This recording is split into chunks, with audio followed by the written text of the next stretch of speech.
अस्सलाम वालेकुम dear viewers. तो आज की वीडियो उन लोगों के नाम जिन्हें अकाउंटिंग के अंदर बहुत से मसले पेश आ रहे हैं, अकाउंटिंग नहीं कर पा रहे क्योंकि बेसिक्स से उन्होंने समझा नहीं है। तो आज मैं बिल्कुल बेसिक्स से डेफिनेशन से लेकर ग्रुप ऑफ अकाउंटिंग वगैरह सारा कुछ आपका मसला पूरा क्लियर करने वाला हूँ।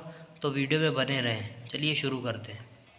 अच्छा, बुक की तरफ चलते हैं। तो बुक में है पेज नंबर 1। ठीक है, पेज आप बुक जो आपके पास जो भी हो उससे मसला नहीं है, क्योंकि अकाउंटिंग तो सारी दुनिया में एक ही चलेगी ना भाई। बुक से आपका कोई मसला नहीं है। हाईलाइट की हुई है आपके पास डेफिनेशन ऑफ अकाउंटिंग। ये आप देख लें, accounting is the art of recording, classifying and summarising. तो भाई अकाउंटिंग जो है वो आर्ट है। एक आर्ट का मतलब क्या होता है? एक फ़न है। किस चीज़ का? रिकॉर्डिंग का, क्लासीफाइंग का एंड समराइजिंग का। इसके बाद ये जो बातें लिखी हुई है, इससे अगर आप छोड़ दें, वैसे तो आज के बच्चे छोड़ने के पीछे पड़े होते हैं। आपने क्या करना है, लिखने का अगर कहे इम्तिहान में कोई, तो आपने क्या करना है, accounting is the art of, यहाँ तक लिखना है। ठीक है, इसके बाद नंबर 1 में लिखना है रिकॉर्डिंग, नंबर 2 में लिखना है क्लासीफाइंग, नंबर 3 में लिखना है समराइजिंग और नंबर 4 में लिखना है इंटरप्रेटिंग। ठीक है, ये आपकी डेफिनेशन हो जाएगी यहाँ से क्लियर। ये बात होगी रटाफिकेशन की। अभी आपको बताएंगे कि accounting is the art of recording. Accounting एक फ़न है रिकॉर्डिंग का। रिकॉर्डिंग क्या होती है? जो हम जनरल में करते हैं। क्लासीफाइंग, समराइजिंग एंड इंटरप्रेटिंग, ये आपको आगे चलते चलते समझ आ जाएगा। तो चलिए शुरू करते हैं ग्रुप ऑफ अकाउंटिंग। अच्छा, बुक में ही जब हम आगे चलते हैं तो हमें पता चलता है कि अकाउंटिंग के जो है 5 ग्रुप्स हैं। Asset, expense, owner security, liability, revenue. ये 5 ग्रुप आपको याद होना सबसे पहले तो लाजिम है। यहीं से ही आप रट्टा लगा लें इसको या कुछ भी कर लें। इसको सबसे पहले आपको याद करना होगा। फिर इसके बाद चलेंगे कि एसेट क्या है, एक्सपेंस क्या है, ओनर सिक्योरिटी क्या है, लायबिलिटी क्या है और रेवेन्यू क्या है। और इनको याद करने की आसान सी ट्रिक भी आपको मैं बताने वाला हूँ। और आपको बिल्कुल ठीक से समझ ना आए, पैसे वापस। ये बात मैं आपको पहले बता देता हूँ। ठीक है, आगे चलते हैं। अच्छा, अब बात करेंगे एसिड की कि एसिड क्या होता है। तो एसिड का मतलब होता है मिल्कियत, आप समझ लें। ठीक है भाई, ये पेन मेरी है ना, तो ये मेरा एसेट है। ये आप जिस किताब में पढ़ रहे हैं वो आपका एसेट है। आप जिस मोबाइल में ये वीडियो देख रहे हैं या जिस कंप्यूटर में ये वीडियो देख रहे हैं वो मोबाइल आपका एसेट है। भाई अब्बू ने आपको दिलाया है या आप अब्बू के मोबाइल में देख रहे हैं तो वो अब्बू का एसेट हो गया। ठीक है, आप जिस घर में रह रहे हैं वो आप लोगों का एसेट है। ठीक हो गया, ये मसला समझ आ गया। हर वो चीज़ जो आपकी हो, आपकी मिल्कियत हो, आपके नाम पर हो, वो होता है आपका एसेट। ठीक है, अब बढ़ते हैं एक्सपेंस की तरफ। अच्छा, एक्सपेंस होता है खर्चा। ठीक है, ये जो मैं लिखवा रहा हूँ ना, ये आप इसका स्क्रीनशॉट लेके आप रख देना। जो जो मैंने लिखा है ये आपको याद होना लाजमी है। ठीक है, एक्सपेंस होता है खर्चा। और खर्चा क्या होता है भाई? कोई चीज़ आपने खरीदी, ये पेन मैंने खरीदी तो ये हुआ खर्चा। ठीक हो गया। कारोबार में कोई चीज़ आपने खरीदी, परचेज करना कह देंगे आप, एक्सपेंस। ठीक है, कोई भी चीज़ आप खरीदेंगे तो खर्चा होगा। और कोई चीज़ आपकी होगी पहले से ही ऑलरेडी, तो वो आपकी मिल्कियत हो जाएगी। ठीक है, अब बढ़ते हैं ओनर्स इक्विटी की तरफ। अच्छा, ओनर्स इक्विटी आगे हमेशा कैपिटल के नाम से आएगा। ठीक है बेटा, ओनर्स इक्विटी हमेशा कैपिटल के नाम से आएगा। और इसका मतलब क्या होता है? इसका मतलब होता है कारोबार में पैसे लगाना। हर वो चीज़ जिसकी वजह से हमारा कारोबार बढ़ रहा हो। ठीक है, इसका मतलब होता है पैसे लगाना। यहाँ लिख देता हूँ।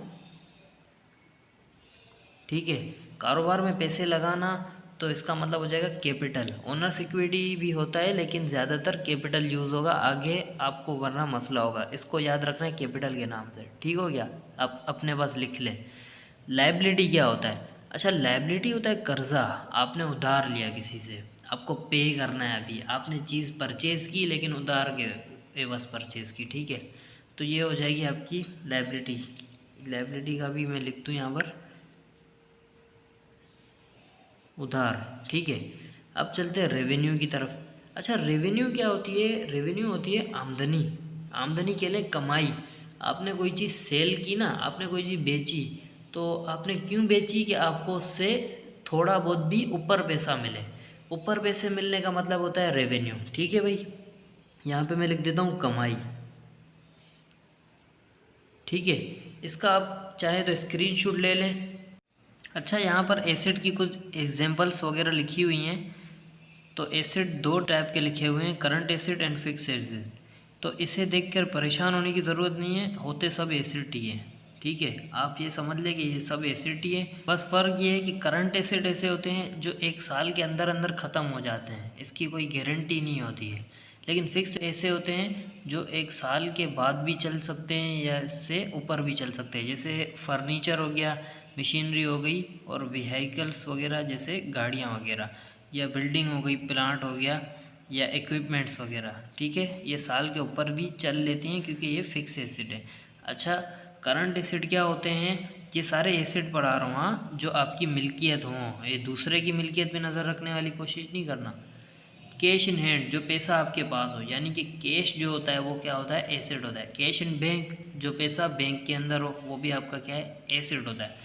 अब नीचे आ गया अकाउंट रिसीवेबल। अकाउंट रिसीवेबल का मतलब ये है कि आपने चीज़ बेची उधार पर और उसके पैसे आपको मिलने हैं। ठीक है, वो किराने वाले करते हैं ना, उधार वगैरह का मामला जो है लिख लेते हैं। तो ये यहाँ पर भी यही सीन बन रहा है अकाउंट रिसीवेबल पर, कि आपने कोई चीज़ बेची है। मिसाल के तौर पे आप इसी पेन को ही ले लो, बेचारी पेन ही कब से आ रही है बीच में। पेन को मैंने बेचा उधार पर, ठीक है, अब इसके पैसे मुझे मिलने हैं 20 रुपये, आज नहीं तो कल बेचारा कभी भी आगे दे देगा।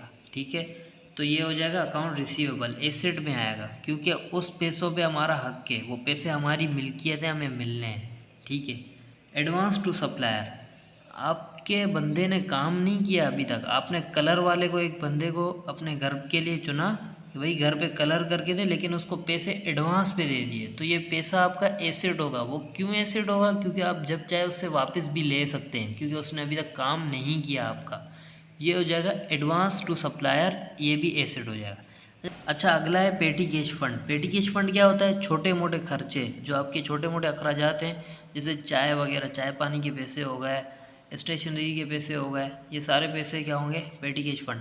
मर्चेंडाइज इन्वेंट्री, मर्चेंडाइज इन्वेंट्री यहाँ पे देखो हाईलाइट होकर लिखा हुआ है स्टॉक। स्टॉक क्या होता है? मर्चेंडाइज इन्वेंट्री और स्टॉक बात है कि ये दोनों चीज़ें क्या होती है? ये दोनों चीज़ें होती है कि आपने माल जो है एक साथ स्टॉक में रख लिया। एक दुकानदार माल जो है वो दिखाने का और होता है उसका, और छुपाने वाला और होता है। जो माल एक सामने रखता है और एक पीछे रखता है, जो पीछे माल छुपा के उसने रखा हुआ है ना इतना सारा, जो पूरे महीने का उसको बेचना है, उसकी एक जो है ना सिस्टम बना हुआ है, वो कहलाएगा स्टॉक। ठीक है, वो उसका एसेट होता है। आगे accurate income. Accurate income, income receivable, जो कि अकाउंट रिसीवेबल जैसा ही होता है, इसका भी सारा काम वही होता है। काम यही होता है कि आपने उधार पे चीज़ें बेची है, उसके पीछे आपको मिलने हैं, रिसीवेबल है वो इनकम। ठीक है, आगे बात आती है प्रीपेड की। तो प्रीपेड और एडवांस टू सप्लायर, ठीक है, ये दोनों बात एक ही होती हैं। प्रीपे का मतलब तो आपको भी पता होगा कि पहले पे कर देना, ठीक है, और एडवांस पे टू सप्लायर, ये तो आपको मैंने अभी समझाया। अच्छा, सप्लाइज एंड अनयूज़ वगैरह, सप्लाइज या अनयूज़ ये होती है स्टेशनरी। ऑफिस में चीज़ें आपकी पड़ी हुई हैं ना, स्टेशनरी, ये भी आपका एसेट है। ठीक हो गया। आगे मार्केटेबल सिक्योरिटी का तो इतना यूज़ नहीं आता, ठीक है, जहाँ यूज़ आएगा वहाँ आपको मैं बता दूंगा, लेकिन जिन चीज़ों का मैंने बताया है इन चीज़ों का यूज़ बहुत आता है। कैश इन बैंक तो आपको मैंने समझा दिया। नोट एंड बिल रिसीवेबल, आपको किसी ने लिख कर दिया कि भाई मैं इतनी इतनी तारीख को आपको पैसे दे दूँगा, ठीक है, ये होगा नोट एंड बिल रिसीवेबल। अब बात करते हैं कंट्रा एसेट की। करंट को हटा दो, करंट आपको थोड़ा परेशान करेगा। कंट्रा करंट एसिड या कंट्रा एसिड बात एक ही होगी। कंट्रा एसिड का मतलब होता है एसिड का उलट। अब मैंने कहा कि अकाउंट रिसीवेबल जो होता है वो आपके पैसे मिलने होते हैं, लेकिन अलाउंस फॉर बेड डेट, इसका लिखा हुआ है अलाउंस फॉर बेड डेट। इसका मतलब ये होगा कि वो जो जिसको आपने उधार बेचा था ना, वो बंदा शार्ट हो गया या मर गया या कहीं चला गया, लेकिन आपको वो पैसे नहीं मिले, तो ये क्या हो जाएगा? बेड डेड हो जाएगा, आपका नुकसान हो जाएगा इसके अंदर, तो ये कंट्रा एसिड हो जाएगा। ठीक है, आपका नुकसान हो जाएगा, तो इसको भी आप रिकॉर्ड कर लेंगे जर्नल में। ठीक है, बात करते हैं फिक्स एसिड की। तो फिक्स एसिड मैंने आपको सारे के सारे पहले ही बता दिए। बिल्डिंग वगैरह जो होती है जहाँ पे आपने कारोबार करना है, फैक्ट्री वगैरह, दुकान वगैरह हो गई, फर्नीचर वगैरह, मशीनरी वगैरह, ये सब कुछ आप जो है फिक्स एसिड में काउंट करते हैं। अच्छा, एक्सपेंस की बात करते हैं तो सबसे पहले ही परचेजेस लिखा हुआ है कि कुछ चीज़ खरीदना। भाई कोई चीज़ खरीदेंगे तो खर्चा लाजमी होगा। और दूसरे नंबर पर आ रहा है सैलरी एक्सपेंस। भाई आपने कारोबार किया है तो बहुत से बंदे आपने रखे हुए हैं, उनको सैलरी देनी है तो सैलरी का खर्चा भी होगा। इंटरेस्ट एक्सपेंस सूद का खर्चा हो गया, ठीक है। और रेंट एक्सपेंस आपको समझ तो आ रहा होगा अभी रेंट एक्सपेंस क्या होता है। किराएदार किराया देगा तो उसका रेंट एक्सपेंस होगा। कमीशन एक्सपेंस, रिपेयर एक्सपेंस, भाई मकैनिक के पास आप जाएंगे तो रिपेयर का एक्सपेंस तो देना होगा। ट्रांसपोर्टेशन, भाई बस में इधर उधर जा रहे हैं आप, कॉलेज वॉलेज तो जाना आपका हो रहा ही होगा, तो बस का किराया आप देते हैं तो ये हो जाएगा ट्रांसपोर्टेशन एक्सपेंस। एडवर्टाइजमेंट एक्सपेंस ये होता है कि आप अपने जो प्रोडक्ट को प्रमोट करवा रहे हैं ना सोशल मीडिया वगैरह पे, तो आप पे कर रहे हैं उसको, तो ये पेमेंट जो है ना ये हो जाएगी एडवर्टाइजमेंट एक्सपेंस। बाकी आप देख लें यूटिलिटी वगैरह, इसमें इतना कोई हार्ड बात है नहीं, ये मैंने आपको सारी चीज़ें बता दी है। बताना मकसद यही था कि एक्सपेंस ये चीज़ें होती हैं। हम चलते हैं लायबिलिटी की तरफ। अच्छा, लायबिलिटी क्या होता है, ये अकाउंट पेएबल, इसकी पहली एग्जांपल लिखी हुई है अकाउंट पेएबल, यानी हमने उधार लिया है, हमें देना है। नोट एंड बिल पेएबल, अच्छा वहाँ पढ़ा था हमने नोट एंड बिल रिसीवेबल, और यहाँ पर पढ़ा है नोट एंड बिल पेएबल। तो यहाँ पर यानी कि वही मामला हमारे साथ हो रहा है, हमने उधार लिया, वहाँ हमने उधार दिया था, यहाँ लिया और हमने लिख कर दिया कि इतनी इतनी तारीख को हम दे देंगे, तो ये हो जाएगा नोट एंड बिल पेएबल। अच्छा, एक्रूड एक्सपेंस, एक्रूड एक्सपेंस क्या होता है कि भाई मैंने मज़दूरों से घर तो बनवा लिया है लेकिन अभी तक उसका पैसा उनको दिया नहीं है बेचारों को, ये हो जाएगा एक्रूड एक्सपेंस। एक्रूड का मतलब होता है हो जाना, और एक्सपेंस का मतलब होता है खर्चा, यानी खर्चा हो गया है लेकिन मैंने पे नहीं किया, बस यही बात है।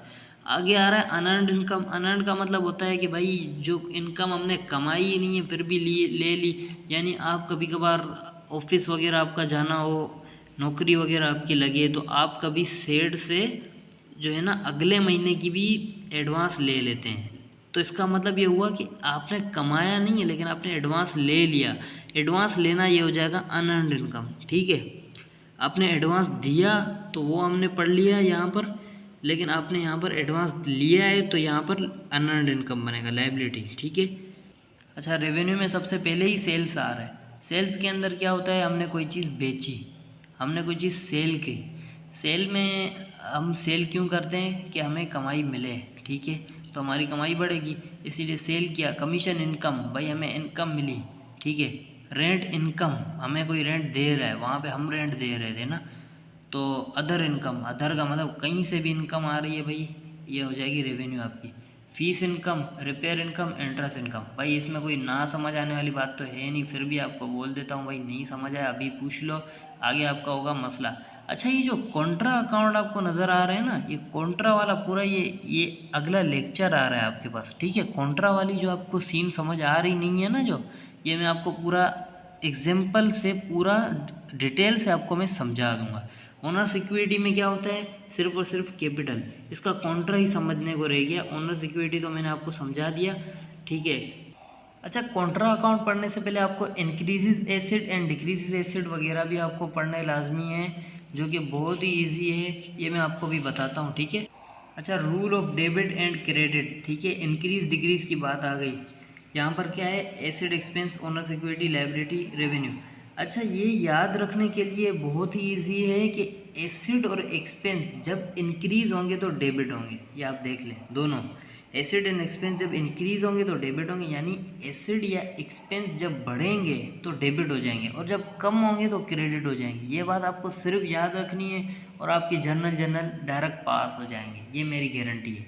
और जो बाकी तीन रह रहे हैं ना, लायबिलिटी, रेवेन्यू और कैपिटल, ये मैंने उल्टा पढ़ा या सीधा पढ़ा, लेकिन आपको याद इसी तरह रहेगा।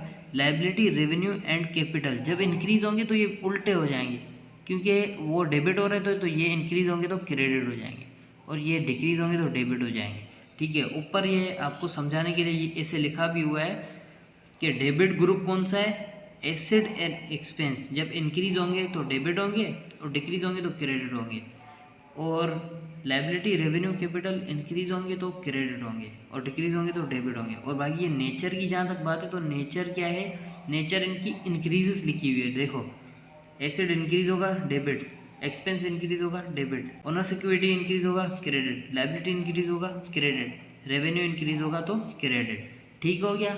तो ये नेचर का मतलब इनकी असल क्या है, इनकी असल इंक्रीज होने से साबित है, लेकिन क्या डिक्रीज होना, यानी कि हमारा एसिड कम हो गया। एसिड क्या मतलब कैश एसिड होता है, अगर कैश कम हो गया तो क्रेडिट में काउंट होगा। एक्सपेंस भाई परचेज करेंगे तो एक्सपेंस इंक्रीज होगा, लेकिन जब हम खर्चा हमारा कम हो जाएगा तो क्रेडिट हो जाएगा। और कैसे कम होगा, तो ये तो जनरल में ही सीखेंगे, तभी हमें पता चलेगा। ठीक है, तो आज की क्लास यहीं तक रखते हैं। आगे हम आपको एक तावीज़ देंगे जो आपको पूरा घोल कर पिलाया जाएगा, और आपकी general entry, general ledger, trial balance वगैरह, ये आपके सारे टॉपिक हम क्लियर करने की जिम्मेदारी खुद लेते हैं। ठीक है, शर्त ये है आप क्लास ज्वाइन करो, आप पढ़ो। ठीक हो गया, तब तक के लिए अपना बहुत सारा ख्याल रखिएगा। अल्लाह हाफिज़।